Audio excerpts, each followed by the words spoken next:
You are finally about to learn once and for all how to find winning products and no longer deal with high traffic but no sales. What's poppin', everybody? My name's Ethan Dobbins, if you don't already know. And guys, we got a new chain, new video. I know it's a Billie Eilish necklace. You guys are gonna roast me. I can feel you guys judging me before the video even starts, but you know, she's killing it. She's younger than me and she's more successful than all of us combined. So, you know, I gotta support the girl. But in today's video, we're going to cover a barrage of different questions that I've been asked on my Instagram DMs, pretty much everywhere. I know people always say, you know, so many people have been asking me about this, but I actually have been getting a lot of people asking me about these four main problems. So today we're going to tackle what your expectations should be with dropshipping, how to finally find winning products consistently, how to deal with high traffic but no sales. Oh my god, I know so many of you guys are dealing with that right now. And guess what? We are going to tackle exactly how to defeat that once and for all. And last but not least, we're going to talk about how to become profitable if you've never been profitable with your business. So without further ado, let's get right into it. So the first question is, what should my expectations be with dropshipping as a beginner? Now, a lot of people sort of have this mindset that dropshipping is really easy. It doesn't require a lot of time, doesn't require a lot of money. It's pretty much just a get-rich-quick scheme.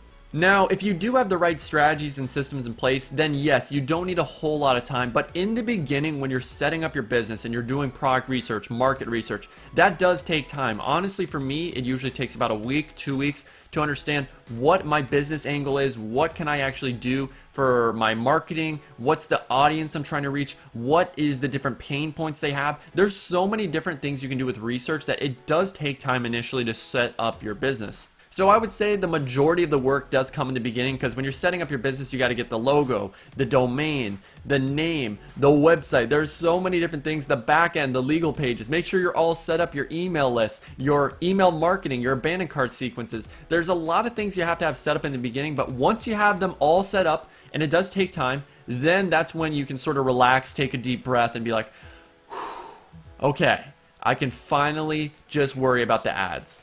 But I'm just here to tell you that it does take time in the beginning. And creating ads, doing product research, I honestly probably spend an hour to a day, honestly, just doing that. Now, the majority of your budget, I'm talking maybe 70, 80%, will be going into advertising. And I always recommend in the beginning to have at least $1,000 when you're starting out.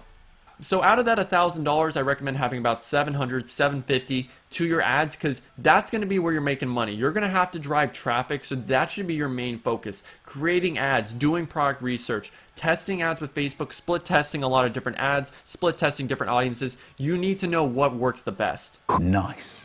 And keep in mind, you will have failures as well. Most products that I have tested have been failures. About 50 to 60% of the time, it is a failure. And I've been doing this for 3 years. So no one has the Midas touch. Every single product that you test will not be a winner. So you do have to have some money left over to be able to test more products, do some more stuff, do different offers. You just have to have some surpluses available. Otherwise, you're going to go through your budget in literally no time at all. So keep in mind that as a beginner, when you've had no experience, you've never done marketing, advertising, all that stuff before, there's a high chance that maybe only 1 in 10 of the products you test will actually make you money. So keep in mind, it's a process. It takes time. Nothing is easy, and you shouldn't be coming into the mindset that this is going to be a slam dunk without a doubt.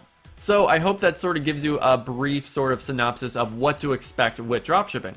Now let's get into finding winning products. I know so many people have trouble in this area. They tested so many products, they've wasted thousands of dollars, and they just can't seem to find the right product for them.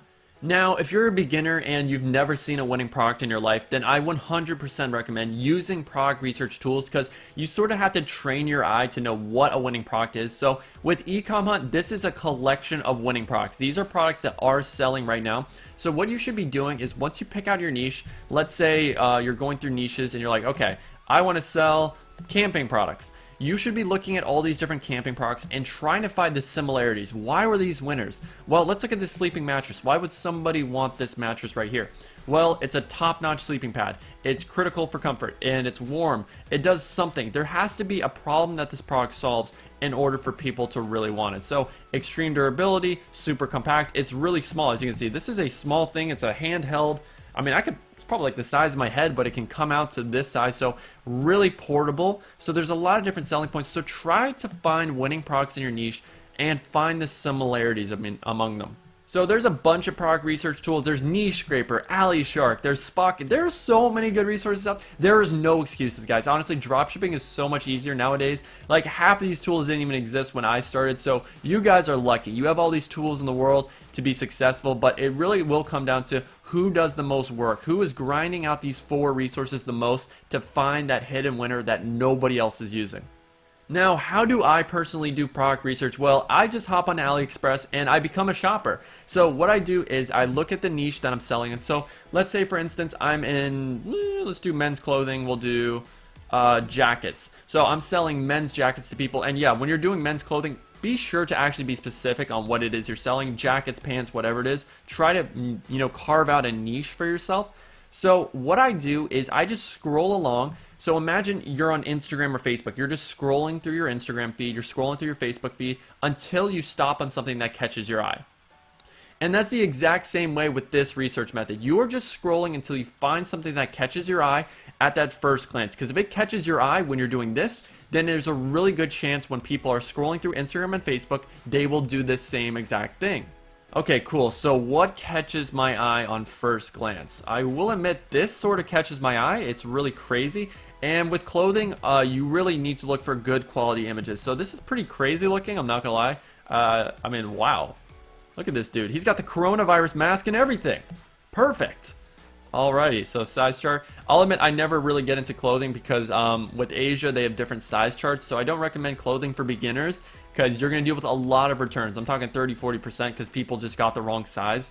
So it can be a bit of a pain in the ass, but I actually really like this. So yeah, this would be something that might be interesting to sell for sure because it catches your eye. So this is personally how I do it.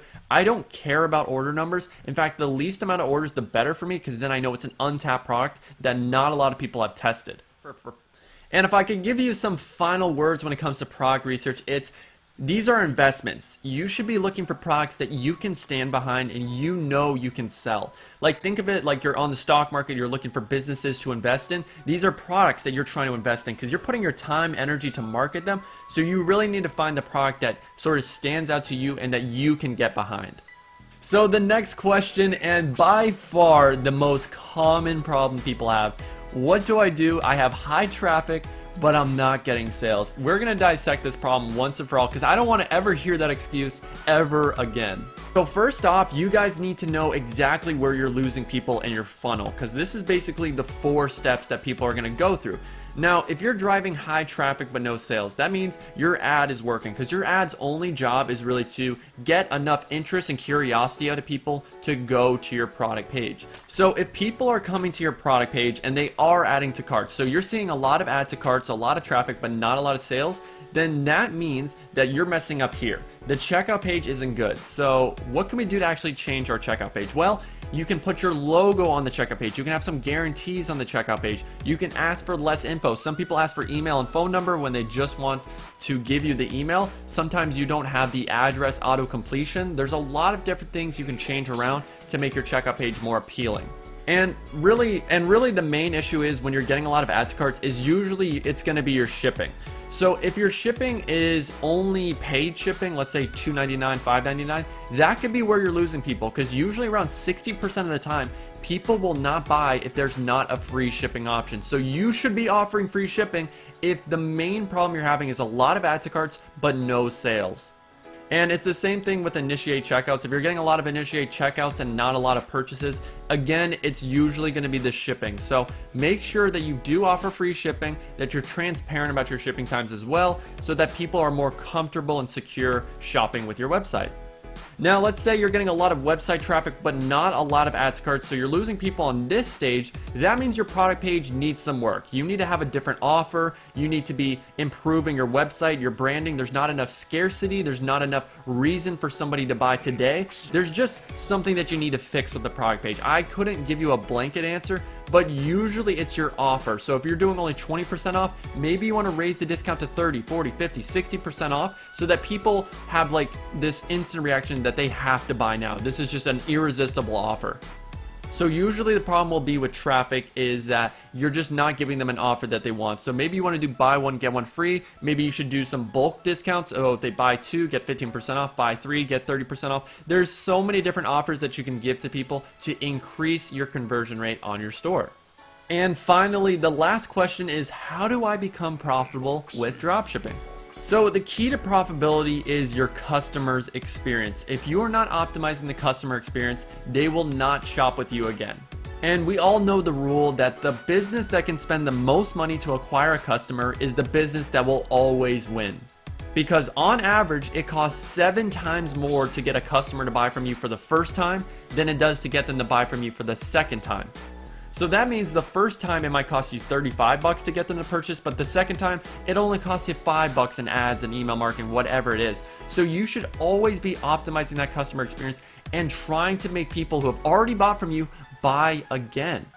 And that's the one issue that a lot of dropshipping businesses have. Once they get that first purchase, they sort of ditch the customer like, yes, we finally got the money. We don't have to worry about them ever again. We're never going to contact them. They're going to buy from us. We'll send the product a month later and they're going to hate it. But guess what? We got the money. So that's all that matters.